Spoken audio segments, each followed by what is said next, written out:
to come together with a concrete plan. And that's something that is easier said than done. When you have diverging opinions, and at times adamantly diverging opinions, it gets all the more difficult to come together on a consensus to issue clear, objective recommendations that can ultimately be enacted. And so when we put together this group, I'll tell you, I had the most hope, but at the same time, I also had concerns as to the ability and our collective ability to issue clear recommendations that could be implemented. Now, that is exactly what they did. They put together a series of recommendations around policy form, recruiting strategies, safety beyond policing, government structure, and several more that can change the face of how public safety operates in our city. And this is work that is not just going to sit in a binder on a shelf. This is work that can be carried out. And while we are still doing our due diligence at the city on these recommendations, I'll tell you that nothing's off the table. There are no non-starters with what they're about to present to you. And some of them will happen sooner than others. Some of them will happen in the immediacy. Some of them are already taking place. Others, they're pretty robust, and it'll take a bit longer to get set up. So I want to make sure that we set the expectations from the very beginning. We right now have to be in the business of building community trust, and one of the fastest ways to decimate it is if we're over-promising and then under-delivering. And so, again, there are too many names here to list, but the 22 members, to be exact, but we're joined by many of those members today. I want to give a very, very special thank you first to our co-chairs, to Nikema Levy-Armstrong. And you don't appoint Nikema Levy-Armstrong to be a co-chair because it's easy. You appoint Nikema Levy-Armstrong as a co-chair because she is going to implement real, tangible changes, or she's going to recommend real and tangible changes, and then hold us to it to get it done.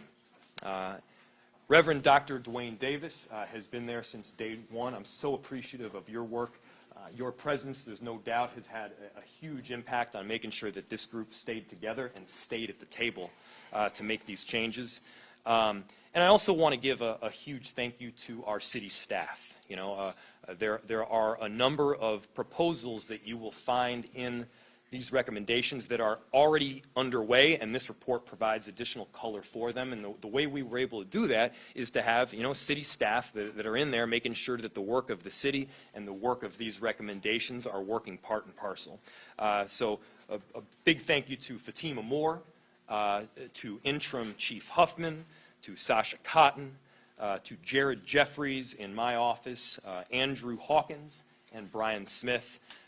So appreciate their work on this. It's a big, big deal. And with that, I'm going to turn it over to Nikema Levy-Armstrong to talk through the process behind these recommendations. Thank you so much, Ms. Levy-Armstrong. Thank you. Good afternoon. It's a pleasure to be here with you all today.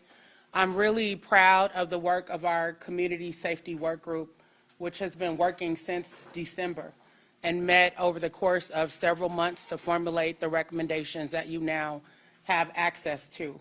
I want to thank all 22 members who were a part of our Community Safety Work Group, and I especially want to thank the city staff, Fatima Moore and Jared Jeffries, who did a lot of heavy lifting amongst our group, along with other city staff who participated in the meetings and who gave us insight into some of the city processes that contributed to our recommendations. We also want to thank the members of the public and the community who participated in a forum that we held at Sabathani Community Center on May 11th, who also submitted comments through a Google Voice number that we supplied, as well as through a Google survey. And so we took those particular recommendations and we included many of them on page 9 of the report. And we actually started our report off with the community recommendations. We know that for many years, and for some communities, decades, particularly the Black community, folks have been crying out for a change to our system of policing within the city of Minneapolis.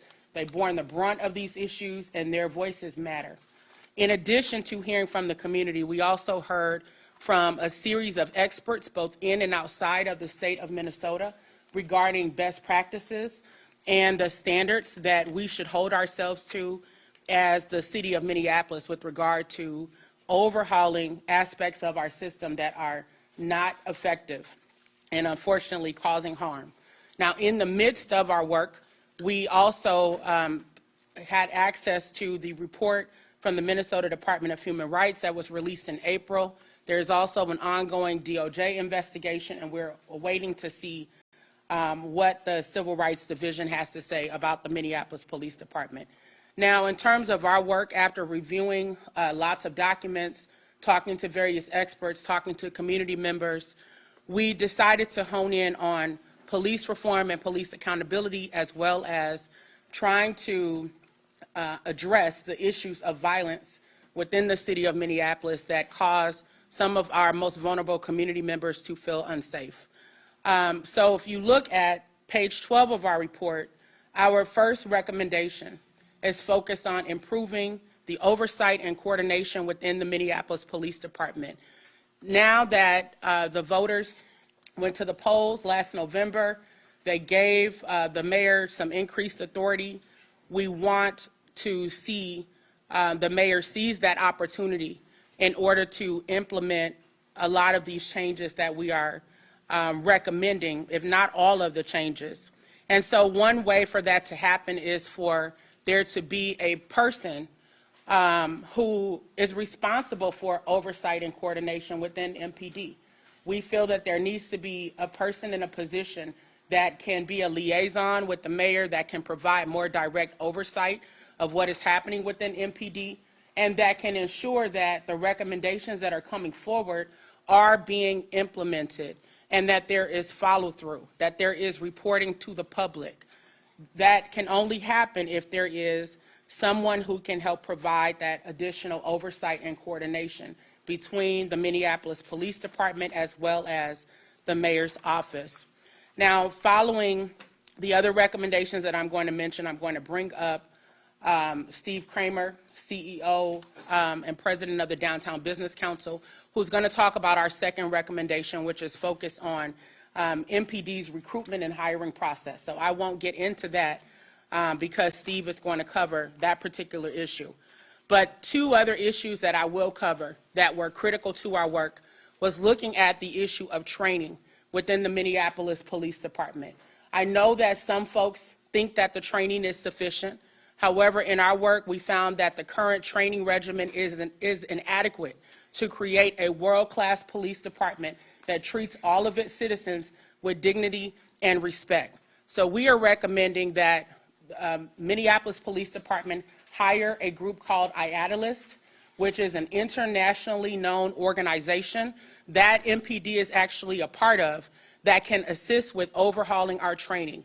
In particular, focusing on IADList certified courses as well as instructors, and removing some of the training that is currently happening from just happening internally, and actually focusing on national and international best practices to continue to professionalize the department. And so that is a big lift that we think is vitally important if we're going to have a stronger police department that is well trained. And as you all know, one of the major issues that came up in the aftermath of George Floyd being killed was Derek Chauvin's role as a field training officer. When we looked into that field training officer program, what we saw were a lot of gaps, inefficiencies, rubber stamping of the status quo that led to someone like Derek Chauvin being in a position of power and authority that he should never have been in.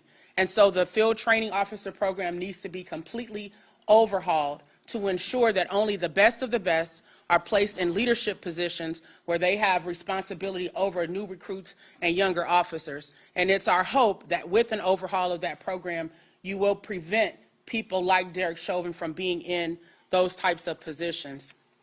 In terms of another aspect of our work that we focused on, we looked at the disciplinary system within the Minneapolis Police Department, which of course is woefully inadequate to address the ongoing concerns, misconduct, misbehavior by members of the Minneapolis Police Department.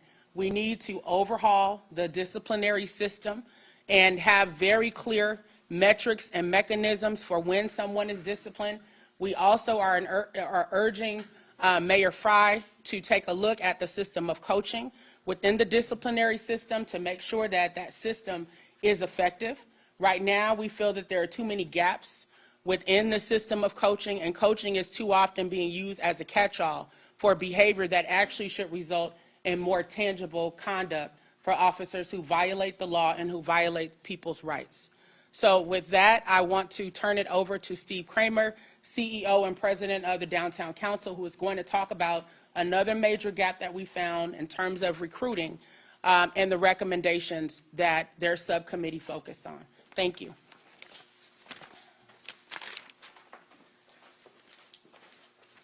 Nakima, thank you very much. There's a great deal of talk about the number of officers currently working in Minneapolis, understandably so. It's important to remember the authorized sworn strength of MPD is 888 officers. To get back to that number, or even close to it, is certainly a significant challenge, but more importantly, a major opportunity to rebuild a department not just in numbers, but in culture, values, and practices. As our report states, the citizens of Minneapolis affirmed in the last election that they want a police department to serve all the city's residents with integrity and respect. An essential element to fulfilling this expectation is building a first-in-class recruiting program tied to significant improvements in the quality of MPD training, as Nakima just discussed. Important steps have already been taken. Addressing compensation parity is a good example, but more must be done. I applaud recent actions the mayor outlined just yesterday in a Star Tribune commentary, and the working group offers our comprehensive recommendations as a roadmap to make additional progress towards that first-in-class recruiting and training program our city needs to be successful. On recruiting specifically, the working group offered recommendations in 4 areas. In our view, a place to start is with the internal recruiting team. It's under-resourced and stretched too thin given the magnitude of the work ahead. We offer suggestions on additional sworn staff and adding additional sworn staff and civilian experts to the team. Next, we recognize there are multiple paths to becoming an officer within MPD serving our community. There are ways each of those pathways can be strengthened and supported to develop the force we aspire to have. And we outline dozens of ways that can happen in the report. We also point out that, like any good employer these days, it's important to continually review internal departmental and city HR requirements and processes to ensure there are no artificial barriers to bringing on recruits who can successfully serve. Next, MPD needs an updated marketing and communications plan and supporting materials to present an authentic and candid message about why individuals, especially from our community, should consider a career in law enforcement in Minneapolis to be part of the change we need. It's a highly competitive marketplace for potential recruits, and MPD needs to make its case in a more compelling and professional way. Finally, we are convinced there are many essential resources outside of City Hall, in the private sector, community organizations, local philanthropy, and elsewhere that can be catalyzed to help, as the report reads, in the transformation of MPD as a department committed to effective, just, and unbiased policing. We recommend organizing an advisory panel of external experts to help provide ongoing access to community resources, to maintain needed focus, and to serve as a sounding board and a source of support for this work. No doubt, building back MPD is an urgent matter, but realistically, it will take sustained effort over a period of years. We'll be well served to continue to invest now to build that first-in-class recruiting and training program to meet our current challenge and opportunity and to maintain MPD and to maintain the MPD our community needs over time. And with that, it's my pleasure to introduce Reverend Dwayne Davis, our co-chair, to talk about the next section of the report. Reverend Davis. Thank you. Thank you so much, and I want to thank the mayor again and thank my co-chair, Ms. Levy Armstrong. I also just want to thank all of the members of the work group. I tell you, it was indeed a pleasure to work with them. We were a group of opinionated people. We came from various parts of this community, but I think that's a testament to the product that we have just created and given to the mayor. We were candid and we were determined to make this moment count. I do want to talk about the community safety or the prevention and intervention parts of this. And one of the things that we did as we talked to experts here in the city, and I'm so grateful to those experts in our city who really walked us through their prevention and intervention work, but we also talked to national leaders in this field. And one thing that we came out of here understanding is that if we wanted to make real progress in community safety, that is, protecting our citizens not only from state violence but community violence, that we could not cleave prevention and intervention from the larger public safety interest, meaning the police could not do all of this work by itself. It is not capable of doing all that work, and it needs to be a part of a coordinated, collaborating system. And so we wanted to make sure that the mayor has an opportunity to lift up the work of prevention and intervention on equal footing as a part of this strategy with the police. So we are going to recommend here expanding services and programs that limit unnecessary encounters with armed law enforcement. And we also want to increase investment in alternative responses to people and communities in crisis.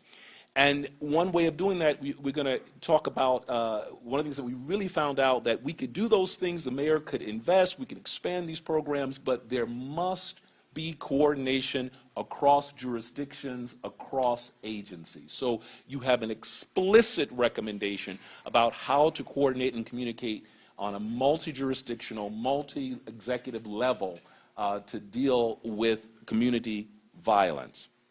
Our specific recommendations is go and look at the work that's already being done, work that's showing promise, and that is increasing ongoing funding for violence interrupters and outreach workers.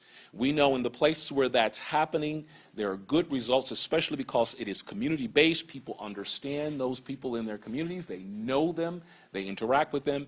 And there are other communities that don't have that coverage. And so if the mayor expands that program, expand the use of violence interrupters and outreach in communities that don't have it, we can expand the coverage and we can get that same result of meeting that demand for contact and, more importantly, trust that our city is looking out for people's safety. We also know that there are a lot of groups, small groups, community groups, that are doing work in their own communities who are not waiting on the police but are trying to address community violence.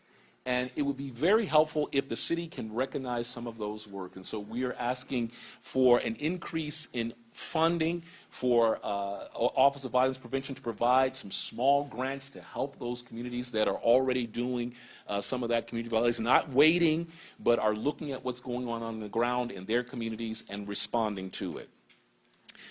We also want the mayor to look at the programs. We discovered that there are many agencies that have in their purview work on youth development, youth employment, and youth recreation opportunities.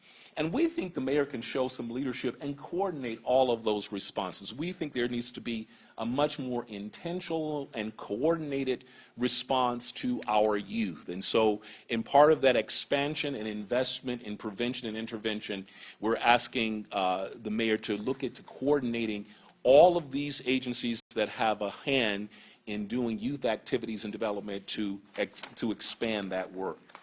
We also know that the intervention and prevention programs that we already use are based on evidence-based information and studies. And we want to make sure that we keep doing that. And so one of the things that we are asking the mayor to do is also increase support for program evaluation to look at micro and macro level impacts.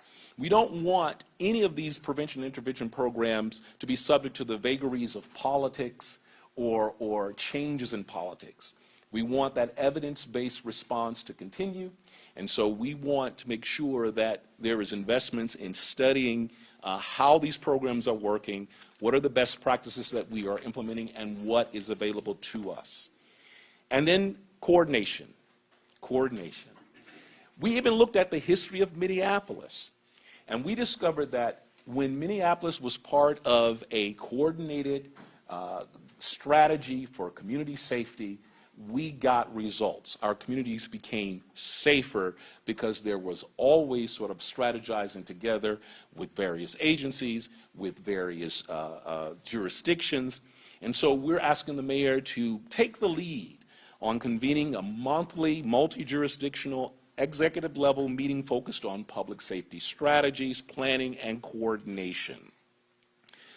We also are inviting to even look at the possibility of establishing a common vision and a plan across jurisdictions and agencies for coordinating safety plans. Data sharing, sharing data to improve that coordination. One of the things that one of our work group members I'm going to bring up to talk about in the behavioral response program is that the reason we're seeing success is because there is direct real-time coordination between the police department and behavioral crisis response units. And that's the kind of coordination we think can work across many agencies, and we're hoping that the mayor will take the lead on that. And finally, all of these hold together, coordination, investments, expansion of these programs by continuing to make sure that the dollars go there. The mayor has in his power to do that, to make sure that there's coordination going on. And I do want to just take some time because we really had spent a lot of time looking at alternative responses to law enforcement, especially when people are in crisis, when communities are in crisis. And so one of our behavioral crisis response recommendations is where we really did some work. And I want to bring Chela Guzman-Weigert, who is a deputy assistant administrator of Hennepin County, to talk to you about that, because this is, I think, a real example of what coordination and expansion can look like. Chela? Good afternoon, and thank you, Reverend Davis and Mayor. I have the opportunity to speak to you about one of the categories that we have, the fourth category of our recommendations as it relates to the behavioral or mental health crisis response. And so we recommend that the city expand, build upon its current behavioral and mental health crisis response strategy. As a work group, you've heard that we had the opportunity to listen to many stakeholders, that we learned and heard from community that they had suggestions and a strong desire to see an improved response, police response to 911 calls, as well as the need for behavioral crisis response to be high, a high level on our recommendations. As part of our work, we had the opportunity to learn about Minneapolis's current behavioral crisis response, or BCR team, and that launched back in December of 2021. We've learned that that team currently is available Monday through Friday, 24 hours a day, and works throughout the city, in every neighborhood, in every ward, and in every precinct. We recommend that the mayor build upon the promising results of this pilot program and ensure that it's well-funded, that the crisis care continuum can expand, that will offer a range of layered, tailored responses to residents who have diverse behavioral and mental health needs. We indicated that Minneapolis should explore and increase investment on the use of additional supports, like embedded social workers or embedded mental health professionals, not only in 911, but also in police departments. We also want the city to continue to explore co-responder teams and how they can be used to help de-escalate and respond appropriately when there are crisis needs. Our recommendations also include the increased use of alternative non-police response, as well as an increased investment in the use of mobile behavioral crisis teams, just like the BCR team that was launched last year. We know that these professionals have responded to calls from adults, from children, that are dealing with mental health or crisis situations, and they need help. Crisis stabilization centers or services should also be leveraged and utilized. And we listened to what community said. Minneapolis needs to be responsive to the community needs. And that requires a partnership. Minneapolis can't do it alone. But Minneapolis should continue to meet the needs that they're seeing in community. So we recommend that they continue to strengthen its partnerships. That means with other government entities, like the county. That means to collaborate with community-based providers. It also means to enhance the strategies that address residents' well-being. One thing that we heard, and it was demonstrated to us, is that the mayor and the city is committed to continuing to invite and engage its residents, those with lived experience. And so we recommend that we continue to invite these individuals to share and to help improve the city's response and stabilization follow-up services. There are a number of changes on the horizon, and it's imperative that the city take its role as a convener, but also as an informer, and to educate and empower its community to best respond to the behavioral crisis that we are currently living with. So with that, I'll invite the mayor back up, and thank you again for the opportunity.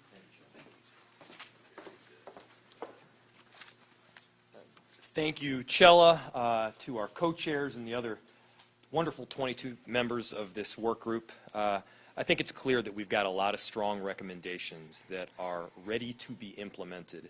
And now the timing of these recommendations coming forward now was not accidental. One, it took a while for them to come together in a consensus form and a while to give clear and objective recs. Two, we wanted them early enough so that we would be able to incorporate them in some form in our 2023 budget, which will likely be rolled out or recommended in, I believe, late August. And so we're going to be digesting this report in the coming weeks and provide a more of an implementation plan as to the criteria that's laid out. And as we all know, and I've said before, there's no one simple quick fix for public safety. There's no one simple fix for accountability. What we do know is that they are not mutually exclusive, but they are extrinsically linked. And I'm really appreciative of this wonderful work that this group has put together, and also appreciative of Nikema coming out here on her birthday, which is today. And so with that, I will open it to questions that you may have. And of course, some of them may be directed at me and some of them may be directed at others. Go ahead, Andy. Sure. Mayor Frey, a couple mentions of the MDHR report, among other things, it cited that some reforms were implemented on paper but didn't really take in practice. Warrior style training ban, for example. Is there a system in place to make sure that these are implemented and measure the outcomes and et cetera? Or why is this going to be any different?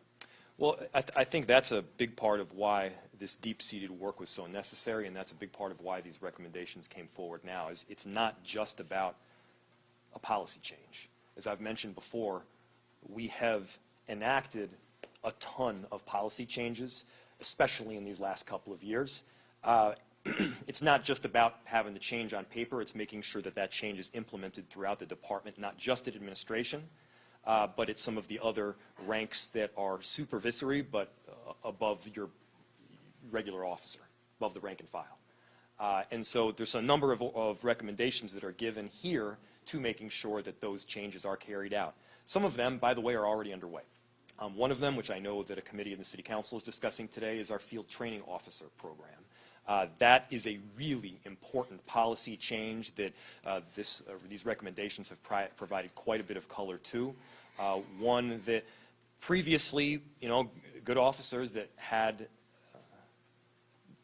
significant ambitions to rise in their careers within the MPD or within policing generally didn't necessarily have the incentive to become field training officers. We want to change that. We want to make sure that we get the right individuals in to these positions so that they're able to make sure that there's the proper social conditioning on officers that are coming in beyond the initial training as part of the classes themselves. There's work that is undergoing, and you've already heard around the disciplinary matrix. And one of the recommendations that this group has come forward with is a disciplinary reset. That is also being implemented. There's hiring and retention work that's happening. There's government structure work that I know the Reverend highlighted, but is really paramount, making sure that we can have a fully integrated system of public safety, and we've got an individual in the Commissioner of the Office of Community Safety that's able to carry that out. That's going to be huge because my office can't do it alone. The answer to the question is yes. We absolutely need to make sure that these policy changes are not limited to paper, but they're carried out in practice. I know you say you don't have an exact timeline, but how soon will we see some of these things, and what are some of the next steps that will be taken over the next couple months? So the question was, what is the timeline?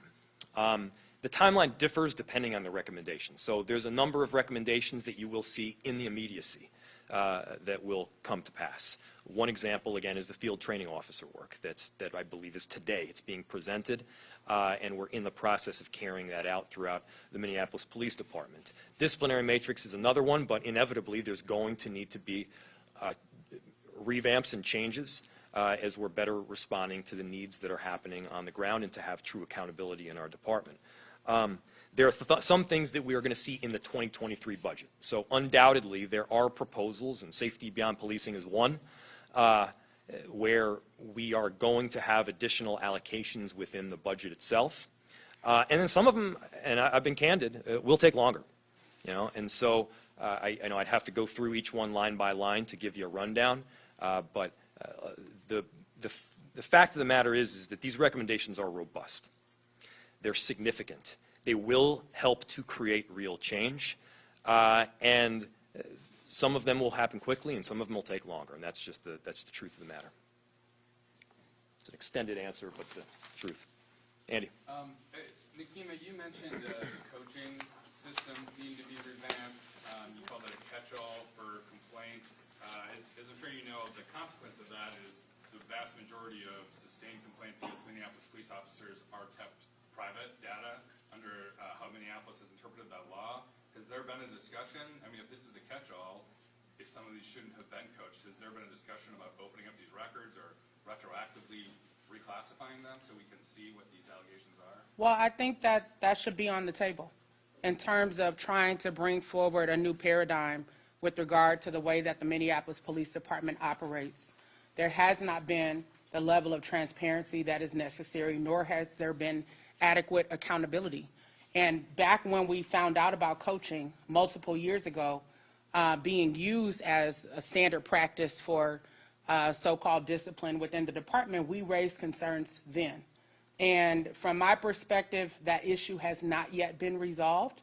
That is why we are recommending outside professional help for the department to look at our disciplinary system, as the mayor said, to bring forward a disciplinary reset, and to ensure that the way that the discipline matrix has been established is in alignment with national best practices.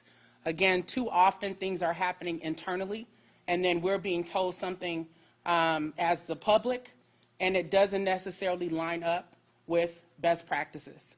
And so bringing in outside professionals who can look at our disciplinary system. We've even put a link in to the Indianapolis disciplinary matrix as a prime example of a structure that seems to be in alignment with best practices. Any other? Mayor, can I just ask a question? Yeah. I knew Nikema would do amazing work no matter what.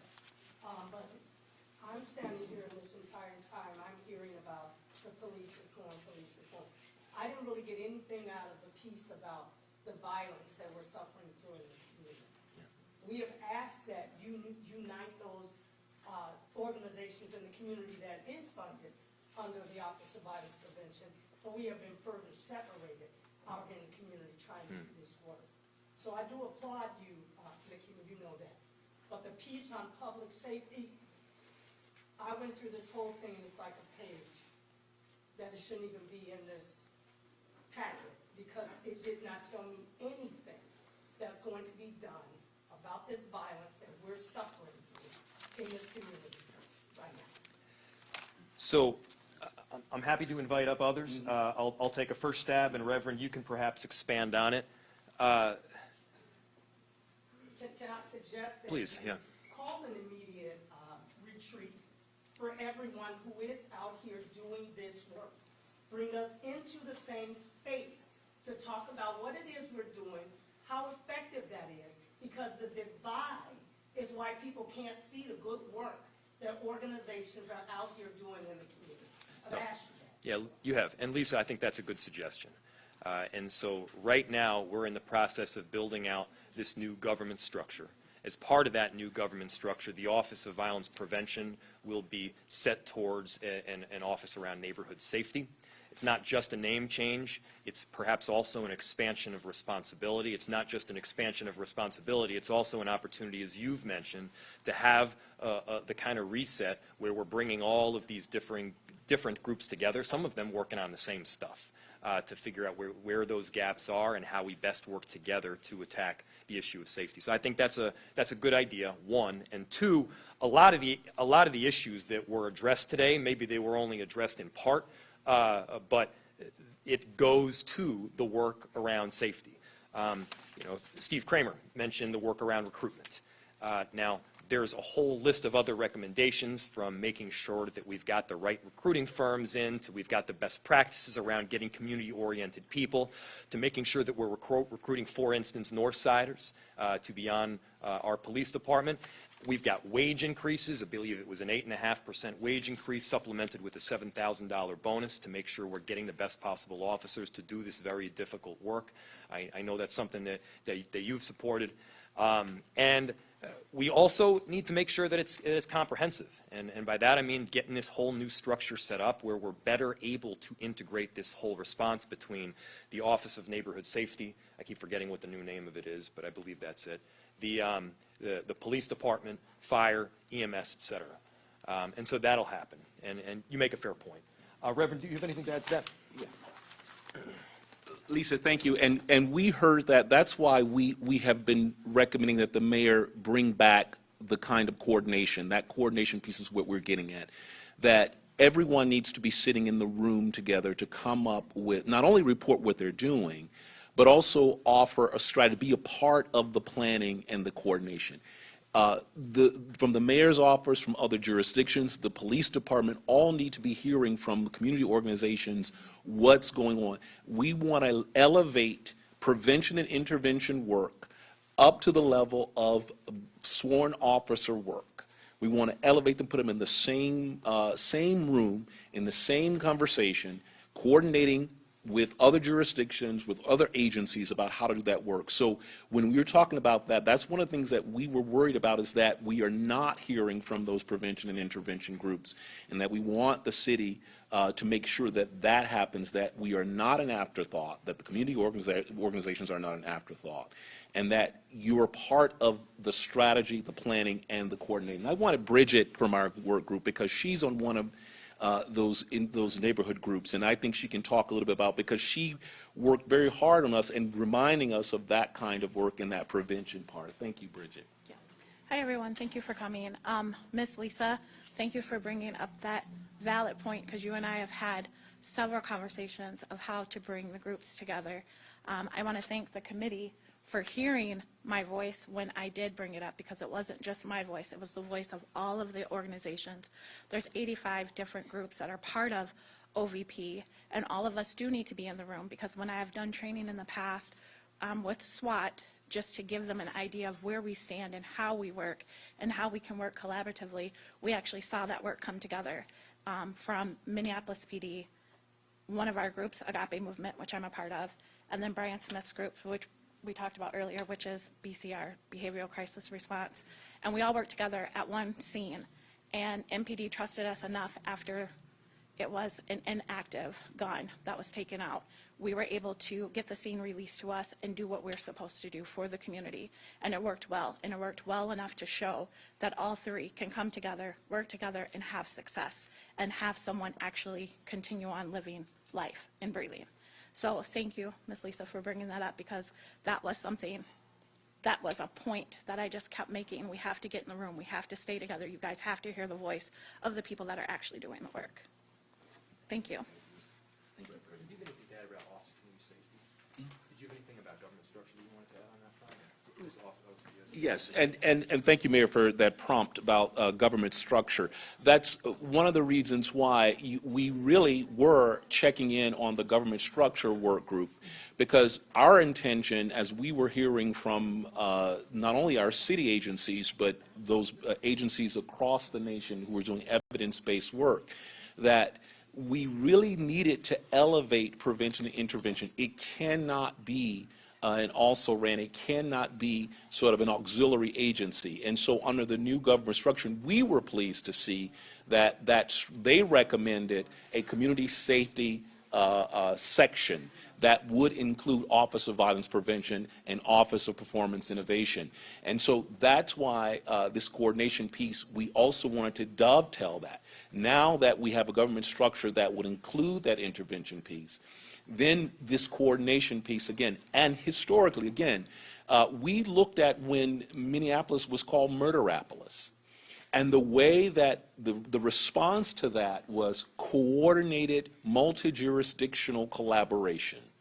And now we know, given the organizations you're talking about, Ms. Lisa, if those organizations, those prevention organizations are part of that coordinated system, that we hear from you, hear from those organizations, the work that you're doing, we believe that a strategy, a comprehensive strategy, can be implemented that will address the real direct violence that our youth are, especially that's going on now. Another part of that is, one of the things that we have in two parts of this report, we really do highlight that there must be an intentional focus on what's going on with youth, an intentional focus on dealing with some of the other issues that our youth encounter, whether that be employment, whether that be diversions, whether that be, but intentional investments and focus. And so even that piece, hopefully that part of it, the mayor can take advantage not only of the government structure change, but also the work that prevention and intervention organizations are doing to have that intentional focus on youth who might be vulnerable to the violence that you're talking about. I'll just briefly add to what's been said already. If you look at the bottom of page 3 of our report and the top of page 4, we talk about some of the big picture issues that contribute to a lot of the problems within our city, and that has to do with the racial disparities across every key indicator of quality of life, whether it's looking at home ownership, housing affordability, education, criminal justice contacts. All of those issues disproportionately affect the Black community, the indigenous community, and other communities of color, and it makes it more likely that folks will come into contact with the police and have lifetime impacts with regard to the criminal justice system. So we're calling on the city to take a more holistic approach and to understand the importance of investments in all of those areas and addressing those disparities that we too often admire within the city of Minneapolis, but that we need to get serious about addressing. Thank you. Any other questions? Mayor Frey, on the topic of violence, are you able to update us on the incident surrounding the Stone Arch Bridge from over the weekend? It sounds like, you know, an innocent bystander or 4 of them were caught in the midst of this, and one has sustained life-threatening injuries, and it sort of ties into a lot of the conversations we're having about community safety and confidence in the system. Look, it's horrific when it happens on the Stone Arch Bridge. It's horrific when it happens on the north side. The kind of gun violence that we've seen nationwide over the last couple of years is not just unacceptable, it has a massive impact on communities for the long haul. I don't have any specifics to give you beyond what you already have at this point. Obviously, there's an investigation that's being conducted as we move forward, but this is something that we're paying very close attention to. I I got one more for Please. Nikema. I think so. Do you have any more follow-up? You know, you've been a critic of the mayor and of the police department in the past. I think after some announcements after Amir Locke, you had kind of publicly said you were reconsidering whether or not you're going to stay on this committee. Is there one thing in here you can point to that you think this is going to lead to the kind of meaningful change that you have been talking about for many years? I think that within our report, there are several recommendations that will help to overhaul some of the current practices and policies within the Minneapolis Police Department, looking very specifically at training and discipline. Those are two areas where we have fallen far short of the expectations of this community, as well as national best practices. We need to professionalize the police department if we're going to have a police department that is going to be responding to 911 calls that are not mental health related. We need professionals to show up at the door, professionals who value the lives of all residents of Minneapolis, particularly low-income Black residents, Indigenous residents, and other residents of color, and looking at the focus on recruitment and building pipeline programs. That is another way that we think we can mitigate some of the harms and issues that have been caused, because too often we have officers who come in from the suburbs and exurbs who aren't as familiar with our local communities, particularly our communities of color, and it feels like an occupying force coming in. And so if you look at some of the community recommendations that I referenced earlier, they talk about moving closer to a community policing model where people know who is serving their neighborhood, which right now many people don't know. You don't know who's going to show up if you have to call 911, which leads people to feel uncomfortable with calling 911. And as Lisa referenced earlier, honing in more specifically on the violence intervention and prevention work and ensuring that it is resourced at adequate levels in light of the issues that we are dealing with in our city. I know that many white residents have been raising concerns about things happening in their communities, but sadly, for many, many years, Black folks have been saying the same thing, and it's been falling on deaf ears. And it's as if people are comfortable with Black bodies on the ground, Black people being carjacked, Black people having their homes broken into, and Black people are saying, we don't want that either. We want to feel safe in our own communities. We don't want to have to call 911, but if we do, we want someone who is going to show up at the door, who respects our humanity and who values us as a people. So I think all of these recommendations taken as a whole and implemented effectively will result in a significant change to the way that the Minneapolis Police Department does business and how we address the rising violence that we have to deal with in our city. Thanks, everyone. All right, last one. Thank you. Yep. So Lieutenant Molly Fisher addressed City Council this morning. I believe it was the audit committee on this issue around training officers. Field training officers. Field training officers. And in that, some 25 minutes, she described just challenges having to do with staffing issues right now. So how do those staffing issues intersect with some of the recommendations that you've laid out here today? My honest opinion is even if we had the full complement of officers that are required under the city charter, we would still have issues with the field training officer program. The program needs to be audited and overhauled from the inside out. And it's not just a matter of bodies taking on those positions of field training officers, but it's the quality and caliber of those individuals serving in leadership roles who are adequately trained in order to be able to train new recruits. Right now, the system that's in place is far too pedestrian to have our police department functioning in the way that it should.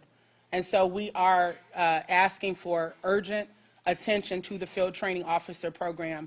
We heard from one of our members, Charlie Adams III, who is a former Minneapolis police officer, and he talked about his experience with regard to the field training officer program. So he helped to inform many of our recommendations, and he talked about the gaps where an officer might have served in a position for a number of years, Then they get promoted to a field training officer or FTO position, but they're not adequately trained in order to mentor and train upcoming officers. And so he would have younger recruits trying to follow his leadership, even though he wasn't formally in the position. And they let the field training officers as well, from our perspective, have taught, and this is not all of them, but some of them, have taught new recruits Minneapolis' old way of doing business with regard to the police department, as opposed to the cultural shift that we want to see that reflects the aspirational values of people of this city. Thank you.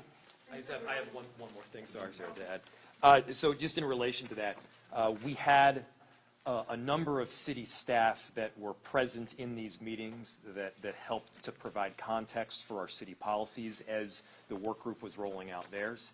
And one of the values there is it enabled us to not sit on our hands and wait.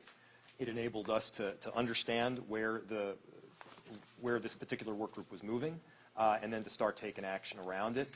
And so the FTO program and the policy that was rolled out in public anyway today at the audit committee is one example of that.